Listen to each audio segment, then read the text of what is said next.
Astaghfirullahaladzim, astaghfirullahaladzim, innallah. Assalamualaikum warahmatullahi wabarakatuh.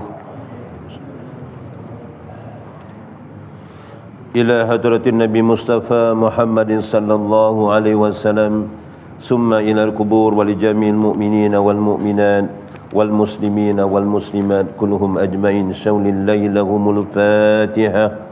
A'udzu billahi minasy syaithanir rajim. Bismillahirrahmanirrahim. Alhamdulillahi rabbil alamin. Arrahmanir rahim. Maliki yaumiddin. Iyyaka na'budu wa iyyaka nasta'in. Ihdinas siratal mustaqim. Siratal ladzina an'amta 'alaihim ghairil maghdubi 'alaihim waladdallin.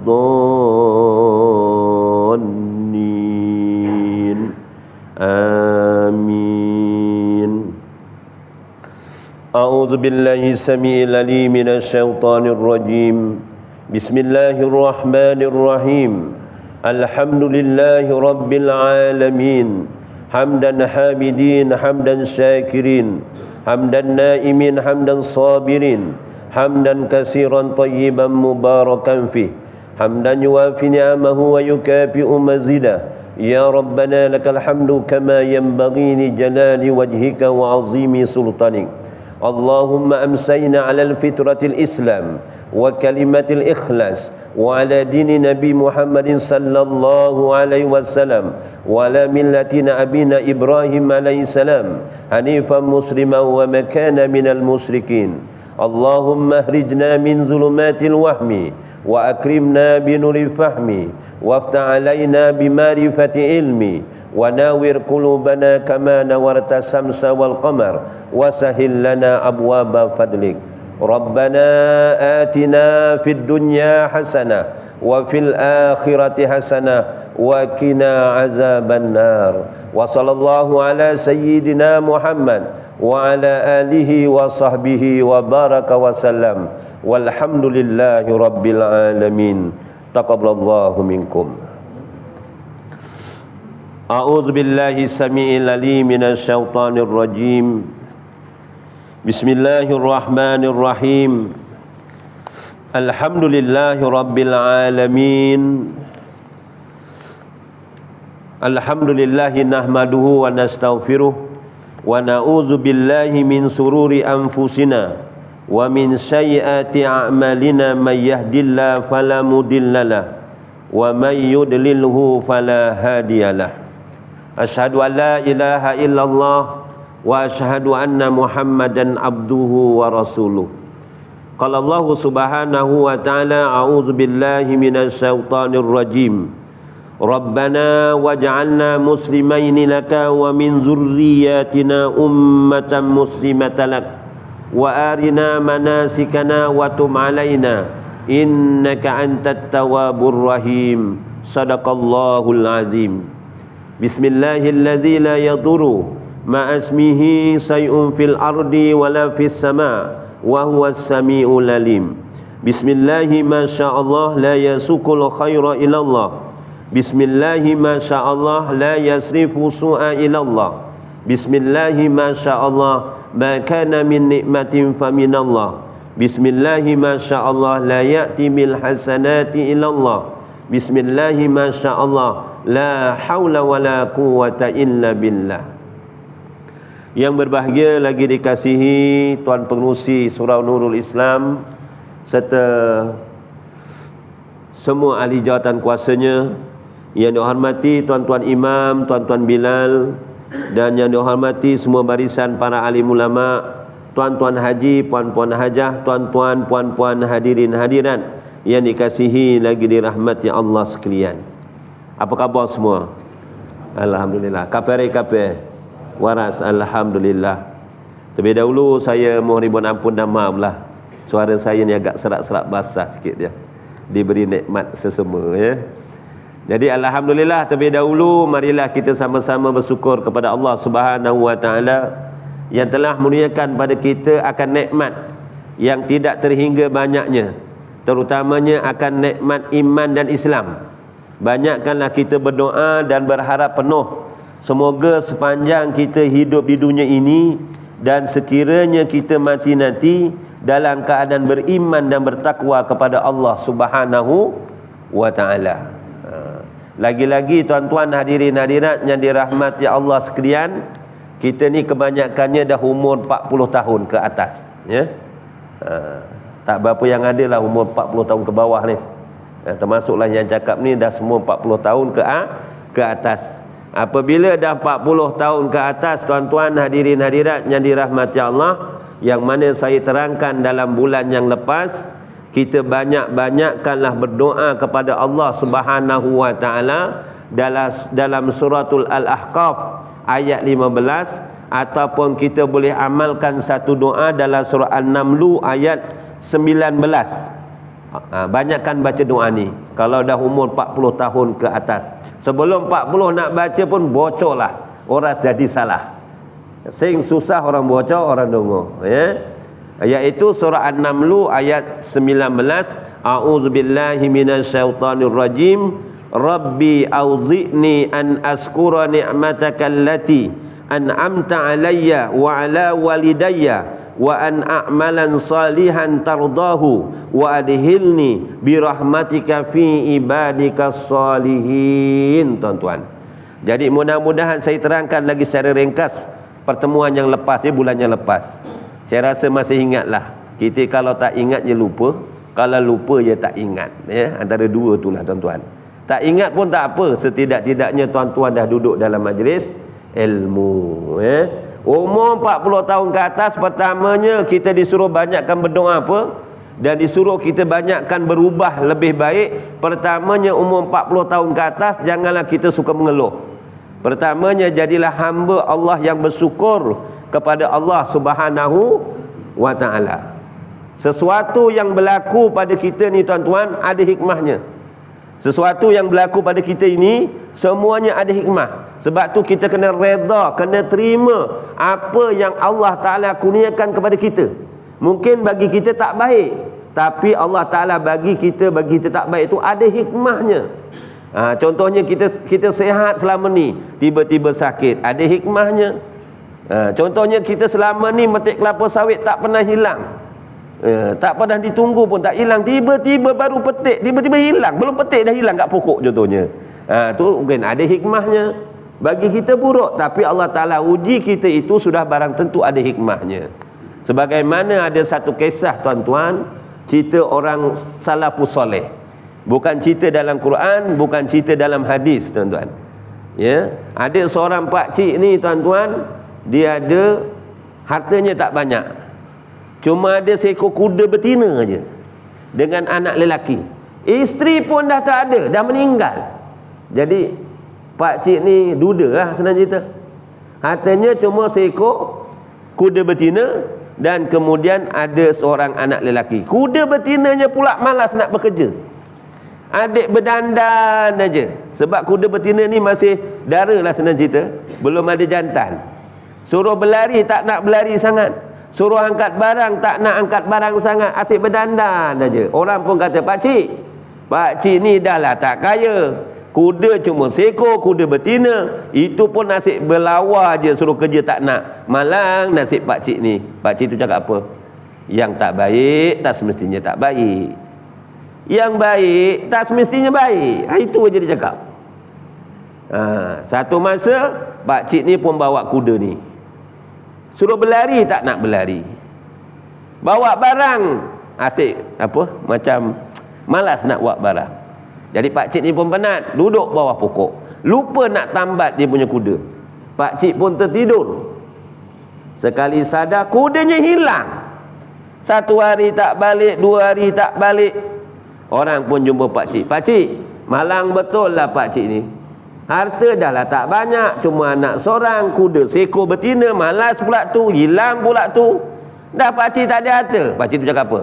Yang tak baik tak semestinya tak baik, yang baik tak semestinya baik. Dia jawab itu aja. Orang simpati, jawab main-main pula, ngelodok kata orang tu. Jadi rupa-rupanya, ringkaskan cerita, kuda tu pergi mana tuan-tuan? Rupa-rupanya kuda tu pergi mana? Kuda tu pergi ke hutan, berhampiran dengan tempat pakcik duduk. Apabila kuda tu sampai ke hutan, dekat hutan banyak kuda liar. Jadi kuda liar ni banyak jantan. Nampak kuda betina pakcik ni cantik, maka kuda jantan ni bereng, kata orang Jawa, bereng lah, nak ngurat. 6 ekor kuda jantan nak ngurat seekor kuda betina pakcik ni. Oh, jadi kuda betina ni takutlah sampai 6 ekor. Bukan seekor, 6 ekor. Jadi kuda pakcik ni pun lari, takut, balik jumpa pakcik semula, jumpa tuannya. Kuda jantan tu dah minat sangat, ikut balik juga, 6 ekor ikut sama. Jadi pakcik tu dapat 6 ekor kuda percuma, campur kudanya jadi 7. Oh, jadi pakcik ni daripada seekor kuda hilang seekor, balik bawa 6 jadi 7 ekor kuda. Maka orang datang, wah pakcik, semalam hilang seekor, sekarang kuda dah balik, bawa 6 ekor. Wah, pakcik dah kaya lah ni, ada 7 ekor kuda. Pakcik tu cakap apa? Yang baik tak semestinya baik, yang tak baik tak semestinya tak baik. Itu aja yang dia cakap, tuan-tuan. Rupa-rupanya tuan-tuan, rupanya betul, yang baik tak semestinya baik, yang baik tak semestinya baik. Rupa-rupanya tuan-tuan, kudanya yang liar tersebut nak dijinakkan. Anaknya suruh jinakkan, wahai anakku, jinakkan 6 ekor kuda ni, ya, jinakkan 6 ekor kuda ni supaya dia betul-betul jinak. Yelah, kuda dah dewasa, bukan senang nak jinakkan. Kalau masih kecil senanglah nak dijinakkan, betul tak? Boleh dilatih. Ni dah dewasa. Akhirnya anak pakcik ni nak jinakkan 6 ekor kuda. Akhirnya kuda yang menjinakkan anak pakcik. Dibelasahnya anak pakcik ni dengan kuda yang liar 6 ekor ni. Jadi anak pakcik ni kakinya tempang, dah jadi OKU. Betul lah cakap ni, yang baik tak semestinya baik, yang tak baik tak semestinya baik. Wah pakcik, baru kuda dapat 6 ekor percuma, anak dah tempang. Malang betul nasib pakcik ni. Pakcik tu cakap apa? Yang baik tak semestinya baik, yang tak baik tak semestinya baik. Besok kalau tuan-tuan boleh buat modal juga ni. Kalau Umar tanya, bang, pergi pasar kenapa balik lambat? Beli ikan ke buat ikan? Jawab aja, yang tak baik tak semestinya tak baik, yang baik tak semestinya baik. Contohnya, abang ni pergi kelas ke bina sekolah, biasa balik pukul 9 ni, pukul 11 malam baru balik. Yang baik tak semestinya baik, yang tak baik tak semestinya baik. Jawab gitu aja tuan-tuan. Janganlah buat betul, ni contoh aja. Jadi tuan-tuan, anaknya dah OKU, orang pun jumpa, wah pakcik, anak pakcik ni dah jadi tempang, baru dapat harta sikit anak dah tempang. Yang tak baik tak semestinya tak baik, yang baik tak semestinya baik. Rupa-rupanya ada hikmah. Walaupun kakinya tempang anaknya itu masa satu musibah, rupa-rupanya ada hikmah. Rupanya negara yang diduduki oleh pakcik ni dapat ancaman musuh, maka pihak pemerintah kekurangan tentera. Dia telah mengarahkan tentera ni pergi kampung-kampung, cari anak muda yang sehat, wajib jadi askar. Jadi termasuklah kampung pakcik ni, tentera cari anak-anak muda yang sehat. Maka anak-anak muda kampung pakcik ni yang sehat semua jadi tentera. Tak nak memang didenda. Jadi anak pakcik ni selamatlah. Dia bujang tapi dah tempang, jadi tak jadi tentera. Ada hikmahnya tak? Ada. Ditakdirkan tuan-tuan, semua anak-anak bujang ni yang pergi berperang tadi jadi tentera, semuanya mati. Semuanya mati dalam peperangan. Jadi dekat kampung tu tuan-tuan hadirin hadirat yang dirahmati Allah, tak ada satu bujang pun yang masih hidup, melainkan anak pakcik tadi yang bujang yang tempang. Maka tinggallah anak-anak dara yang ada dekat kampung, makin lama makin membesar, berkeinginan nak berumah tangga. Jadi anak dara ni tak ada calon. Semua anak muda semua dah mati, pergi berperang. Nak pinang orang paling yang ni sempang ni dah semua dah tua-tua juga. Jauh pula tu. Jadi dia nak pinang siapa? Akhirnya anak pakcik yang tempang ini tuan-tuan dipinang oleh 4 orang anak dara. Bukan seorang, habis cukup kota 4 terus. Dipinang oleh anak dara 4 tu bukan kaling-kaling kata orang Kaling-kaling ni memang cantik betul lah. Memang kuaya betul. Orang pun kata, wahai pakcik, untung betul anak pakcik ni. Dah lah tak jadi askar, walaupun tempang, tapi dapat dipinang, bukan dia minang, dipinang oleh 4 orang anak dara yang kaya dan cantik. Pakcik tu jawab apa? Yang baik tak semestinya baik, yang tak baik tak semestinya tak baik. Ini kalau cerita ni saya sambung tuan-tuan, sampai habis waktu lah, habis. Itu aja modalnya tuan-tuan. Jadi saya tak payahlah sambung lagi cerita ni. Jadi tuan-tuan, kita kena bersyukur atas apa yang berlaku pada diri kita. Kita kena redha, kita kena bersyukur kepada Allah Subhanahu Wa Taala. Banyakkanlah kita baca doa yang Rasulullah ajar kepada Muaz bin Jabal. Ya Allahumma a'inni ala zikrika wa sukrika wa husni ibadatik. Ya Allah, ya Tuhanku, tolonglah aku supaya sentiasa ingat padamu, sentiasa bersyukur kepadamu, dan sentiasa memperbaiki amal ibadah kita kerana Allah. Itu banyakkan baca doa tu. Setiap kali lepas solat fardu, lepas solat sunat, jangan tinggalkan. Mudah-mudahan kita menjadi orang yang sentiasa ingat pada Allah, sentiasa bersyukur kepada Allah. Yang kedua, umur 40 tuan-tuan, wali-wali daya, berbuat baik pada ibu bapa. Umur 40 tahun kita berbuat baiklah pada ibu bapa. Bukan sebelum 40 jangan berbuat baik. Tidak. Selagi kita hidup, tak kira muda tua, masih ada mak dan ayah, kita kena berbuat baik pada ibu bapa. Kerana redha Allah bergantung redha ibu bapa kepada kita. Kan ada satu kisah tuan-tuan. Satu masa Nabi Musa alaihissalam ni, kelebihannya tuan-tuan, dia boleh berkomunikasi direct kepada Allah. Berkomunikasi terus dengan Allah. Itu di antara kelebihan Nabi Musa alaihissalam. Lalu Nabi Musa bertanya, ya Allah, besok di dalam surga siapakah yang menjadi jiran aku, ataupun orang yang hampir dengan aku? Ya, Nabi Musa bertanya kepada Allah. Allah Ta'ala pun telah menerangkan, wahai Musa, besok orang yang menjadi jiran kamu, orang yang hampir dengan kamu besok di dalam surga adalah seorang pemuda yang duduknya dekat kampung ni, kerjanya sebagai penjual daging. Duduk sini, duduk sini, duduk sini. Lalu diceritakan tuan-tuan, Nabi Musa apabila dah berkomunikasi dengan Allah, Allah Ta'ala bagi tahu siapakah besok yang menjadi jirannya dalam surga. Maka Nabi Musa pun nak mengetahui siapa orang itu, apakah amalannya kok sampai dia jadi tonggo kuning surga sesuk. Tapi orang menjawab lah, ya. Lalu Nabi Musa pun golai sebagaimana yang diberitahu oleh Allah. Oh, kampung ni, kampung ni, kampung ni, pekan ni, pasar ni.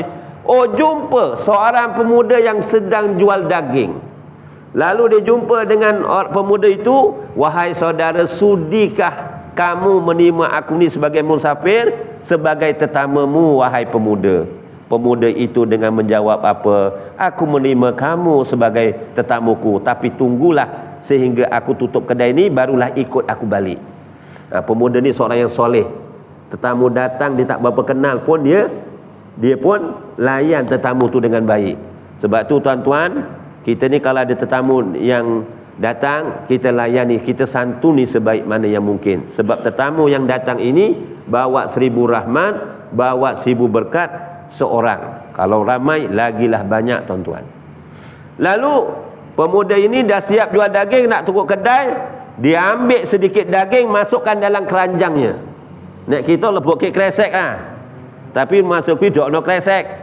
Keranjang ki koyo bakul ngono, diisi macam sebuku daging. Lalu dibawa Nabi Musa ke rumahnya. Yuk, wahai Musa, mari ikutku. Ya. Wahai saudara, mari ikutku ke rumah. Apabila sampai ke rumah, dia suruh masuk Nabi Musa alaihissalam. Dia layan dengan baik. Lalu dia minta izin pada Nabi Musa untuk dia masak daging yang dibawa itu seenak mana yang mungkin. Lepas itu dia minta izin pada Nabi Musa untuk menguruskan seseorang di dalam biliknya.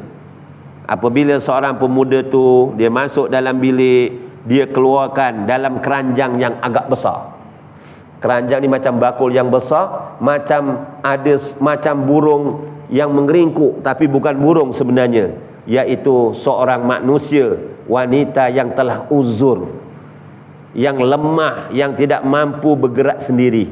Didukung oleh pemuda ini, dimandikan, dibersihkan dan disuapkan daging yang dibawa tadi masak, disuapkan perempuan tersebut. Perempuan tersebut adalah ibu kepada pemuda tersebut. Masya Allah, tabarakallah. Lalu Nabi Musa, apabila pemuda itu mungkin buat kerja dekat dapur, Nabi Musa terdengar ibunya berqamat kamit. Berqamat kamit ni dia macam sesuatu membaca. Apa yang ibunya baca? Allahumma ja'al ibni jalisa Musa fil jannah. Allahumma ja'al ibni jalisa Musa fil jannah. Ibunya berdoa apa? Ya Allah, ya Tuhanku, jadikanlah anakku ini besok duduk di sisi Musa di surga. Tengok, doa ibunya tuan-tuan telah dimakbulkan oleh Allah Subhanahu wa taala. Jadi doa ibu ni penting. Sebab itu kita sebagai seorang ibu ni, ingatkan ibu-ibu ni, bapa pun sama juga, jangan doakan yang buruk-buruk untuk anak. Walaupun anak tu nakal kaya apa, doa yang baik. Takut kita nyumpahnya tu jadi doa pula. Jadi di antara apa amalan tadi tuan-tuan, rupa-rupanya pemuda itu jadi jiran Nabi Musa di dalam surga kerana dia buat baik pada ibu bapa. Sebab itu tuan-tuan, ketika Rasulullah dimi'rajkan, saya terbaca dalam kitab Mar'atus Salikin, ketika Nabi Musa dimi'rajkan tuan-tuan, daripada bumi ke langit, ya, daripada bumi ke langit, Nabi Musa alaihissalam, Nabi Muhammad sallallahu alaihi wasallam daripada bumi ke langit, daripada Masjidil Aqsa naik ke pintu langit dunia yang dijaga oleh malaikat Ismail. Pintu langit dunia itu Babul Habsah, dijaga oleh malaikat Ismail, dan di bawah malaikat Ismail itu ada 70,000 malaikat diceritakan. Dan setiap satu daripada 70,000 tu bawahnya ada 70,000 lagi. Sebab itu malaikat ni adalah bilangan makhluk Allah yang paling banyak tuan-tuan. Sampai lapisan langit yang pertama bertemu Nabi Adam. Sampai lapisan langit yang ketujuh bertemu Nabi Ibrahim. Sampai ke Sidratul Muntaha, sampai ke Mustawa, malaikat Jibril pun berkata, ya Rasulullah, setakat ni sahajalah aku dapat menemankan kamu, ya Rasulullah. Sekiranya aku selangkah lagi, nascaya terbakarlah aku, kata malaikat Jibril. Jadi Nabi Muhammad sallallahu alaihi wasallam menaiki lapisan langit seterusnya, nak sampai lapisan yang tertinggi, nak sampai ke aras tadi tu, tinggallah Rasulullah sendiri. Malaikat dah tak mampu lagi nak melangkah sampai ke mustawa tadi. Apabila nak sampai lapisan langit yang tertinggi, sampai aras tu, diceritakan tuan-tuan, Rasulullah dilihatkan ada 3 golongan yang manusia diberi naungan di bawah naungan aras, yang Allah Ta'ala muliakan rohnya sampai tingkatan langit yang begitu tinggi, sedangkan malaikat Jibril pun tak sampai ke situ. Apakah amalan 3 golongan tersebut? Dan 3 golongan ini pun termasuk dalam 7 golongan yang diberi perlindungan oleh Allah, yang ketika itu tak ada siapa pun yang boleh memberi perlindungan melainkan Allah. Yang ada 7 golongan tu kan. 3 yang dimasukkan itu, pertamanya, orang ini pertamanya, golongan yang pertama, orang yang dalam masa hidupnya suka mengimarahkan, memakmurkan rumah Allah. Ya, itu golongan yang pertama. Lagi-lagi akhir zaman ni tuan-tuan, ya, kadang-kadang bina masjid, bina surau bagus tuan-tuan, tapi hanya untuk dibuat gah-gah sahaja. Tapi perisian dalamnya semakin lama semakin menurun. Tapi sini bagus, semakin besar semakin ramai, alhamdulillah. Tapi kalau kita lihat masa perlawanan apa tu bola Johor dengan mana tu ya, Terengganu 3-1, ya, saya ingat tuan-tuan, Masa tu kebetulan ada kelas. Oh, memang susut gila lah. Susut betul. Selalu ada 60, tinggal 20. Padahal lawan pukul 9. Ya, kalau tengok lagi pun boleh sebat lagi tuan-tuan. Rupanya dah duduk kat warung semua. Mungkin skrinnya besar. Jadi tuan-tuan hadirin hadiratnya dirahmati Allah, itu ujian tuan-tuan. Mana yang lebih utama tuan-tuan? Dia tak sebut orang yang menonton bola di stadium. Yang pertama tuan-tuan, iaitu orang yang dalam masa hidupnya suka mengimarahkan, memakmurkan rumah Allah. Suka mengimarahkan, memakmurkan rumah Allah. Jadi tuan-tuan yang hadir ni, alhamdulillah, syukur pada Allah. Kita ingat pada Allah. Kita hadir memakmurkan rumah Allah ni tujuannya mencari keredaan Allah. Kalau tujuannya mencari keredaan Allah, itulah nilai amal soleh yang paling tinggi. Tapi kalau tujuannya bukan mencari keredaan Allah, tu biasa-biasa je. Silap-silap tak diterima. Contohnya tujuannya kenapa? Kerana supaya bapa mertua tengok, wah menantunya rajin. Contoh, supaya dipuji orang dia ni kaki surau contohnya. Itu biasa-biasa je. Tapi kalau mencari keredaan Allah, Masya Allah, itulah nilai amal soleh yang paling tinggi. Lagi-lagi yang jadi jawatan kuasa masjid surau. Ini macam ada pelantikan baru ni. Saya dipanggil suruh pergi musyawarat. Masa musyawarat semua tak nak jadi pengusi. Semua tak nak jadi setiausaha. Kalau semua tak nak, siapa nak ngurus? Siapa yang jadi jawatan kuasa, janganlah mengeluh. Saya tahu jawatan kuasa ni memang tak ada allowance pun. Tak tahulah kalau suruh ni ada allowance 9,000. Ya mana tahu. Tapi yakinlah, saham akhiratnya begitu besar. Tuan-tuan musyawarat pun dapat pahala tau. Tuan pengusi, saya nak cadangkan bagaimana jemaah biar ramai. Contoh, sembahyang subuh biar ramai. Sini memang ramai. Ini contoh. Saya cadangkan gini tuan pengusi. Anak-anak sekolah yang datang surau sembahyang subuh, bagi duit saku seorang RM5. Kenapa kamu kata begitu? Kata pengusi. Gini tuan pengusi, bagi hujah lagi. Kalau sekolah rendah, darjah 1 baru umur 7 tahun, darjah 2 8 tahun, darjah 3 9 tahun, darjah 4 10 tahun, takkan pagi-pagi pukul 5.30 bapaknya nak lepaskan sendiri pergi surau? Banyak babi, banyak celeng, banyak. Celeng babi sama lah tu. Anjing pun banyak. Takkan bapaknya mentolak. Maka bapaknya pun nak jimatkan duit. Jadi bapaknya pun hantar anaknya pergi surau. Takkan dia nak tinggal. Jadi bapaknya pun sama-sama solat fardu subuh berjemaah. Jadi niatnya nanti nak minta duit. Tak apa mula-mula. Nanti lama-lama timbulnya keseronokan. Kita usaha. Boleh terima. Dapat pahala tuan-tuan. Bagi pandangan macam tu. Tuan pengusi, saya cadang lagi satu. Panggil dia punya penceramah, jangan ustaz CCTV. Jangan tu bukan haram tak. Kita sekali-sekali panggil ustaz TV. Ni CCTV. Saya CCTV. Lagi Jawa, orang tak faham. Sebab tu orang tak ramai. Panggillah ustaz TV, kemudian jamuan tu tulis besar-besar dekat WhatsApp. Kain rentang, kuliah subuh disampaikan oleh ustaz. Contoh ustaz tet.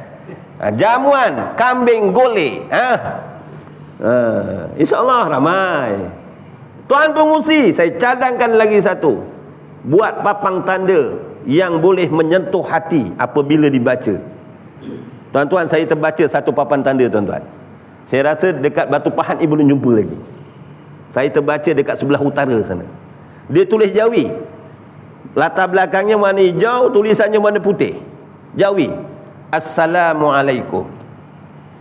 Musibah kecil, hilang kasut di masjid. Tetapi besar tetapinya. Musibah besar, hilang kasut. Musibah besar, kasut tak pernah sampai ke masjid. Sekian, terima kasih. Saya nak fahamkan apa yang ditulis ni. Musibah kecil kalau hilang kasut di masjid. Tetapi musibah besar kalau kasut tak pernah sampai ke masjid. Betul juga. Kita kadang-kadang hilang kasut dekat surau. Hilang kasut RM2.40. Aku pun kebaslah orang punya. Ambil yang RM100 punya orang. Lagi teruk dia tu. Tapi musibah besar kalau kasut ataupun selipernya tak pernah sampai ke surau. Betul tak? Tak Ustaz, saya kaki ayam pergi surau. Macam tu. Jadi tuan-tuan, hadirin hadirat yang dirahmati, itu ulung yang pertama lah tuan-tuan ya, mengimarahkan, memakmurkan rumah Allah. Yang kedua, siapakah yang Allah Ta'ala muliakan rohnya tadi? Orang yang dalam masa hidupnya lidahnya dibasahi dengan apa? Dengan zikrullah. Ada satu masa dalam sahabat Nabi tuan-tuan, namanya Auf, bapaknya namanya Malik. Auf ni dia pergi berperang. Masa pergi berperang ni tuan-tuan, dikira berapa tenteranya. Auf ni pun pergi perang. Selepas balik perang, suruh beratur lagi, dikira-kira orang cukup. Sing jenenge sahabat Nabi Auf kau dak ono. Tapi tak jaga jauh lah. Kau tak ada. Tengok yang gugur syahid tadi, ada tak yang Auf ni jadi gugur ni? Tak ada. Tak, maksudnya tak gugur syahid. Tapi wong ni dak ono ki neng di. Jadi bapaknya ni Malik ni tanya pada Rasulullah, "Ya Rasulullah, anakku neng di ki? Nek mati yo karuan." Ketok jenazahnya. Mayatnya mati syahid tadi karuan. Ki orang ketok, mayatnya neng di, tapi orang pun menjawab lah. Mayatnya mana ni? Auf tak ada. Jadi Malik ni pun sedih lah. Begitu juga dengan ibunya. Rasulullah jawab apa? "Wahai Malik, baliklah rumah, banyakkanlah baca hauqalah. La haula wala quwwata illa billahil aliyyil azim." Malik dia tak melawan pun. Kalau kita belum tahu, wong anak hilang kok kon bocor la haula wala quwwata illa billahil aliyyil azim. Patutnya kon golek ngono lah. Wong kon golek ngono. Tapi dia tak membantah. Dia tetap balik dan dia banyakkan baca la haula wala quwwata illa billahil aliyyil azim. La haula wala quwwata illa billahil aliyyil azim. Sambil dia ingat lepas sembahyang ke, ada masa lapang ke, dia baca la haula wala quwwata illa billahil aliyyil azim. Orang mandek-mandek bocor. Rupa-rupanya jauh pula. Rupa-rupanya Auf ni ditahan oleh pihak musuh di Goa Melayu. Dibawa lari ke kamp dia. Kamp. Dia punya mata diikat. Tak nampak. Oh, dalam perjalanan tu memang jauh lah. Dalam 5 hari baru sampai dia punya kamp musuh. Rupa-rupanya Auf ni matanya masih diikat, dirantai. Tangannya dirantai, sikilnya dirantai, awaknya dirantai. Apa maksudnya? Tubuh badannya dirantai, kaki tangannya dirantai, dibuka dia punya mata. Makin ditarik makin kuat, makin ketat. Macam gari tu. Pernah kena gari tak? Ada pernah kena gari? Ya Allah, payahlah. Cita-cita nak digari tak payahlah. Gari tu kalau ditarik makin ketat sebenarnya, kan? Sebab tu dia tak meruntuh-runtuh, makin ditarik makin ketat. Jadi tuan-tuan, pada waktu malam tidak sempena-pena rantai yang membaluti anaknya Auf ini kok itu mulut saya ya. Ibaratnya koyo longgar. Tiba-tiba rantainya itu menjadi macam kendut. Boleh longgar. Auf pun boleh tarik tangannya, tarik tangan kiri, kakinya boleh tarik tangan kiri. Rupa-rupanya itu daripada berkat apa? Mak ayahnya membaca apa? La haula wala quwwata illa billahil aliyyil azim. Tiada kekuatan melainkan dengan pertolongan Allah, kan? Melakukan kebaikan untuk meninggalkan maksiat. Dia yakin terlonggar. Lalu apabila dia longgar, dia boleh diceritakan ambil 5 ekor kambing. Ada yang kata dia ambil seekor unta daripada pihak musuh, bawa kebalik sebagai tanda rampasan perang. Akhirnya dibalik ke tempatnya itu macam diantar oleh para malaikat, tuan-tuan. Masya Allah. Dengan berkat membaca la haula wala quwwata illa billahil aliyyil azim. Di antara bacaan biar berkat ni tuan-tuan, mulut kita biar berkat tuan-tuan, kita amalkanlah suatu amalan itu istiqomah. Ya. Cuba kalau tuan-tuan ya, orang kena rasuk. Ya. Kita baca Allahu la ilaha illa huwal hayyul qayyum. Dia boleh lawan balik, kau baca salah lah. Tak apa-apa. Tapi yang orang tu memang kaki perubatan, dia baca juga. Tapi kenapa? Tolong, jangan ganggu aku nak keluar ni. Padahal dia baca ayat kursi juga. Yang kita baca ayat kursi. Kenapa yang kita baca ayat kursi dia tak apa-apa? Kenapa? Di antara sebabnya dia tak yakin. Dia tak yakin. Sebab tu orang dulu pernah baca bismillah pun boleh jalan atas air. Tuan-tuan cuba baca bismillah, boleh jalan atas air. Baru pijak tenggelam ke tidak? Tenggelam ke tidak? Baru pijak tenggelam. Pernah tuan-tuan kawan saya tuan-tuan, ya, dia ni bukan kawan saya sendiri. Mula jadi guru agama umur 19 tahun, belum berumah tangga lagi, masih bujang lagi.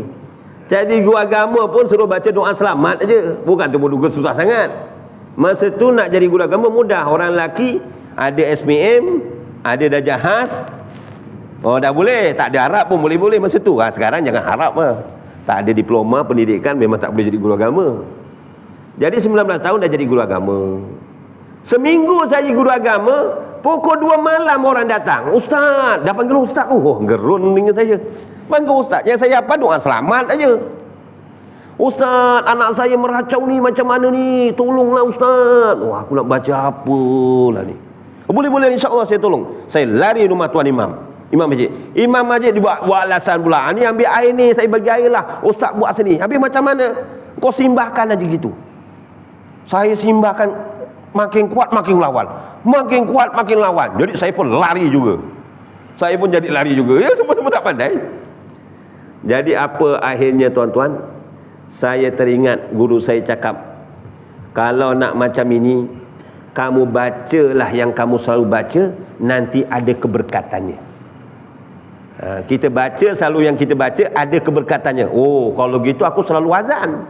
Jadi aku azan lah. Jadi saya azan tuan-tuan. Alhamdulillah dengan keizinan Allah, reda dia. Jadi kalau tuan-tuan malam-malam ada orang datang minta air, siapa yang gerakkan dia ke rumah kita? Allah kan? Tolonglah semampunya. Habis nak baca apa? Tuan-tuan selalu baca apa? Tuan-tuan selalu baca suratul Fatihah. Bacalah suratul Fatihah 7 kali dengan yakin, tiup aja. Insya-Allah ada keberkatan, ada keberkatannya. Okey. Dan yang ketiga, siapakah golongan yang Allah Ta'ala muliakan tuan-tuan? Yang ketiganya, orang yang dalam masa hidupnya tuan-tuan, dia berbuat baik pada ibu bapa, yang Allah Ta'ala muliakan rohnya tuan-tuan. Dan yang ketiga tuan-tuan, orang yang umur 40 pertama tadi bersyukur.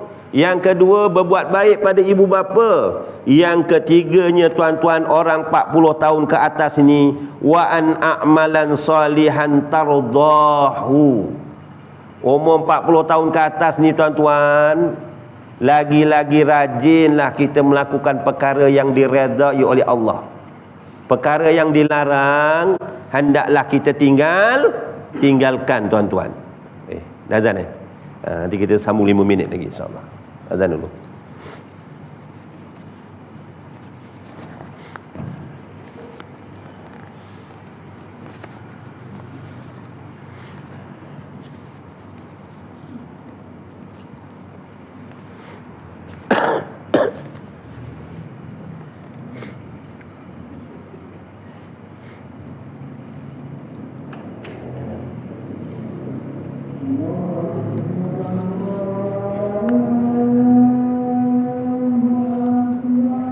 Allahu Akbar.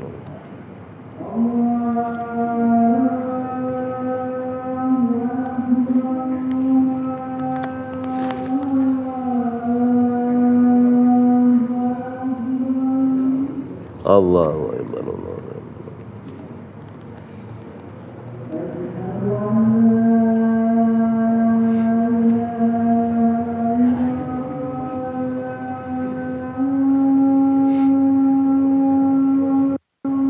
Asyhadu an la ilaha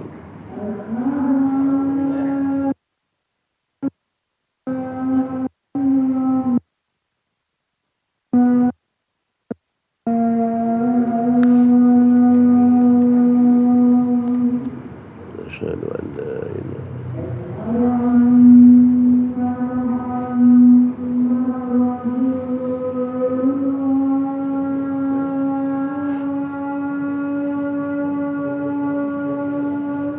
Asyhadu anna Muhammadan Rasulullah.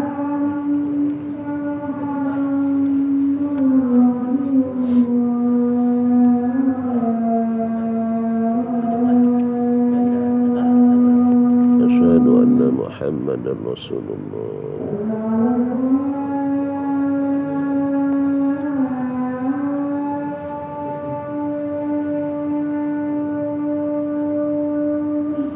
La haula wala quwwata illa billah.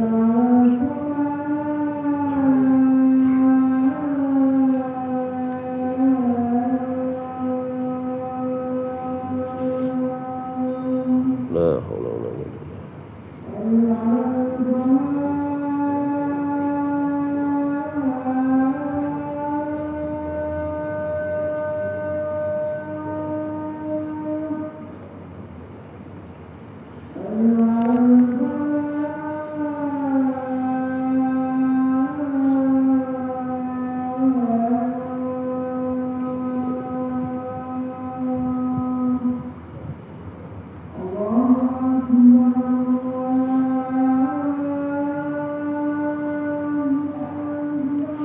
Allah.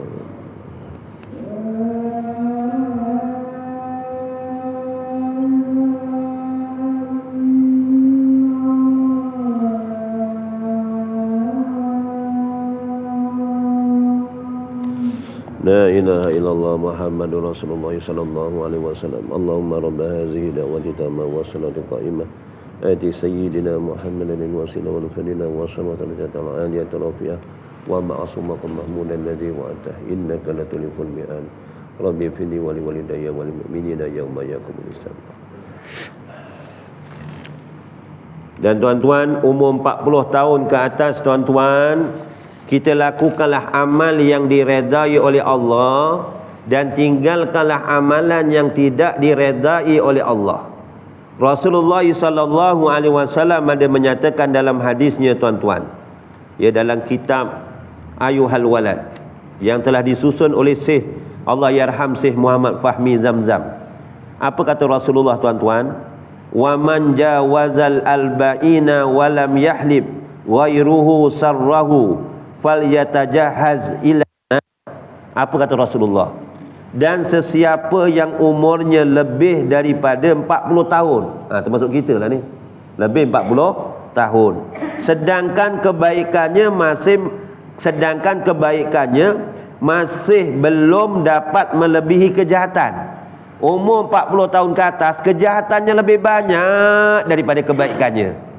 Sembahyangnya masih tinggal, kadang buat, kadang tidak. Puasa Ramadannya kadang tinggal, dah tinggal tak qada pula tu. Mengumpatnya juga, judinya juga. Kebaikannya sikit aja dia buat, kejahatannya yang lebih banyak. Apa kata Rasulullah? Maka layaklah ia mempersiapkan dirinya untuk memasuki api neraka. Kalau dah 40 tahun dia tak berubah, memang sukarlah nak berubah tuan-tuan. Tapi tak mustahil dia boleh berubah dengan berusaha dan berdoa kepada Allah Subhanahu wa taala. Jadi kita nak melakukan umur 40 tahun ke atas ni, lagi-lagi 40 tahun ke atas, lakukanlah perkara yang diredai oleh Allah. Kita beramal ni tak ada cuti. Kalau kita lawan bola, contoh yang lepas, menang, Johor menang, diisytiharkan cuti. Peristiwa pada anak-anak sekolah, kaki tangan awam, boleh cuti kan? Tak kerja kan? Tapi adakah kita beramal ibadat, solat, berbuat baik pada ibu bapa, ya? Contohnya, apatah lagi contohnya ibadat-ibadat yang lain, berbuat baik, menjaga hubungan dengan Allah, hubungan sama manusia, ada cutinya? Tidak, tak ada cuti.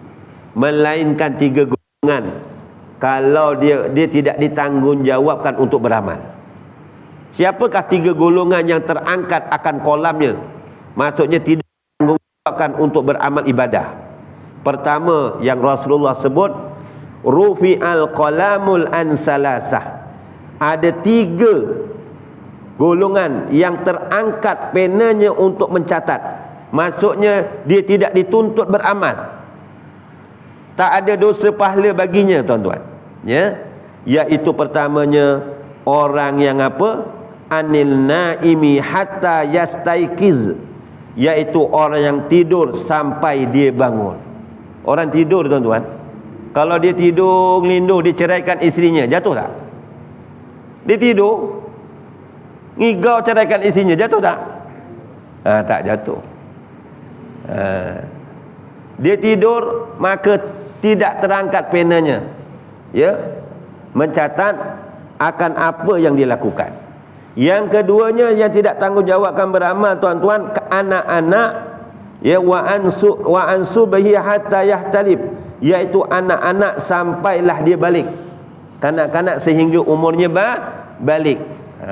Tidak ditanggungjawabkan melakukan perintah ataupun meninggalkan larangan Allah ketika itu. Tapi kita kenalah latih. Dan yang ketiganya iaitu orang-orang yang gila sampailah dia sadar. Adakah kita masih tergolong tiga tadi ni? Tidur mungkinlah kalau tidur. Kita bukan kanak-kanak lagi, kita bukanlah orang gila. Maka tuan-tuan, tak ada cuti dalam kita melakukan amal ibadah ini. Jadi lakukanlah perkara-perkara yang diredai oleh Allah, tinggalkanlah perkara-perkara yang dilarang oleh Allah Subhanahu wa taala.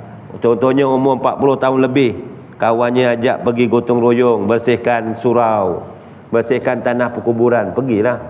Orang kawan-kawannya ajak pergi majlis ilmu, pergilah. Kawannya ajak contohnya main judi, janganlah ikut. Tinggalkanlah. Kawannya ajak pergi contohnya curi kelapa sawit contohnya, janganlah ikut. Itu perkara yang tak diredai oleh Allah. Lakukanlah perkara yang diredai oleh Allah sahaja. Dan seterusnya umur 40 tahun ke atas, tuan-tuan hadirin hadiratnya dirahmati Allah, hendaklah bersegera bertaubat kepada Allah Subhanahu wa taala. Umur 40 tahun, tuan-tuan, banyak-banyakkanlah kita beristighfar kepada Allah Subhanahu wa taala. Bukan sebelumnya 40 jangan beristighfar. Umur 40 ni lagi-lagi banyakkanlah kita beristighfar kepada Allah. Lagi-lagi, tuan-tuan, bila waktu terbaik kita beristighfar, tuan-tuan? Bila waktu terbaik kita beristighfar? Iaitu waktu terbaik kita beristighfar iaitu pada waktu sahur. Ya, pada bila, tuan-tuan? Pada waktu sahur. Tuan-tuan nanti buka Al-Quran, surah Az-Zariyat ayat 17 dan 18. Allah Ta'ala sebut apa surah Az-Zariyat? A'udzubillahi minasyaitonir rajim. Kanu qalilan minal laili ma yahja'una wa bil asharihum yastaghfirun. Orang-orang yang beriman ni, tuan-tuan, tandanya mereka itu tidur sedikit sekali di waktu malam, dan menjelang waktu sahur mereka memohon ampun. Jadi amal ibadah yang terbaik pada waktu sahur tu bila? Senang cerita, setengah jam sebelum masuk waktu subuh. Setengah jam sebelum masuk waktu subuh. Amal ibadah yang lain, baca Quran ke sembahyang boleh, tapi yang terlebih baik, tuan-tuan, pada waktu sahur itu banyakkan beristighfar. Astaghfirullahalazim. Lagi-lagi kalau kita baca penghulu istighfar tu, sayyidul istighfar tu, Allahumma anta rabbi la ilaha illa anta khalaqtani wa ana abduka wa ana ala ahdika wa wa'dika mastata'tu a'udzubika min syarri ma sana'tu abu laka bi ni'matika alayya wa abuhu bi dzambi fafilli fa innahu la yaghfiru dzunuba illa anta. Ataupun, tuan-tuan, kita istighfar bukan setakat untuk diri kita dan untuk kedua ibu bapa kita. Astaghfirullahalazim li wali walidayya. Kalau nak sambung terus lagi bagus. Wali jamil mu'minina wal mu'minat wal muslimina wal muslimat al ahya'i minhum wal amwat. Jadi waktu terbaik kita istighfar ni waktu sahur, tuan-tuan. Dan dalam hadis Nabi, tuan-tuan, ada menyatakan salasatun aswat yuhibbullah. Ada 3 suara yang Allah Ta'ala suka. Dalam hadis itulah ada 3 suara yang Allah Ta'ala suka. Pertama, sautun dik, iaitu suara ayam jago berkokok. Sebab tu kalau dengar suara ayam jago berkokok ni ikut sunnahnya, sunat hukumnya. Buat dapat pahala, tinggalkan rugi. Kita berdoa pada Allah. Dengar ayam berkokok, kita baca doa, Allahumma inni as'aluka min fadlik. Kita mohon kurniakan kebaikan. Tapi kalau dengar anjing menyalak, tuan-tuan, mohon perlindungan dengan Allah. Baca a'udzubillahi minasyaitonir rajim. Kenapa anjing menyalak? Dalam hadis ada menyatakan dia di antara haiwan yang nampak syaitan ni lari lintang pukang apabila kedengaran azan dikumandangkan. Saya banyak kali jumpa, tuan-tuan. Baru-baru ni saya berada di Taman Megah, datang awal sikit. Sebelum azan dikumandangkan, anjing senyap aja. Tapi apabila azan dikumandangkan, menyalak tak henti-henti. Habis azan berhenti pula dia. Mungkin tu di antara apa yang dinyatakan dalam hadis. Jadi kita bacalah a'udzubillahi minasyaitonir rajim. Yang kedua, suara yang Allah Taala sukai. Masuk dekat situ bukan ayam saja berzikir, tuan-tuan. Diceritakan, tuan-tuan, haiwan-haiwan, makhluk-makhluk Allah yang lain pun berzikir mengikut keadaan masing-masing. Katak mungkin berzikir, jengkrik pun mungkin berzikir, tapi menggunakan bahasa dia. Tak alangkah ruginya kalau kita manusia malas nak berzikir.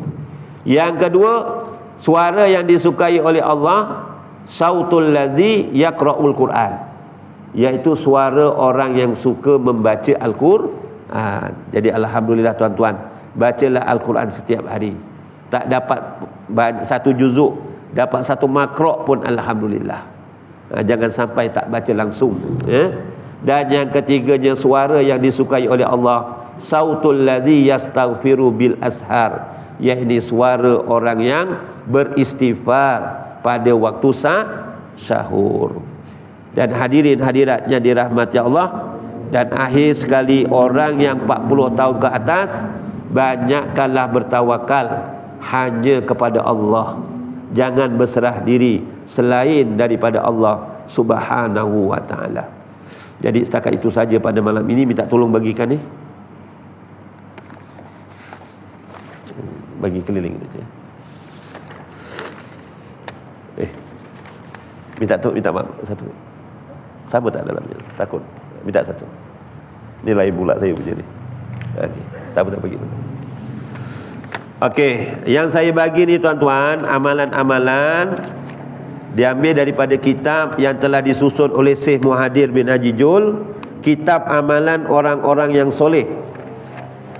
Kitab Amalan Orang-orang yang Soleh. Pertama, tuan-tuan, ini maksudnya amalan-amalan orang soleh, tuan-tuan. Pertama, dihapuskan dosa dan kesalahan. Sayyidul istighfar yang saya baca tadi tu.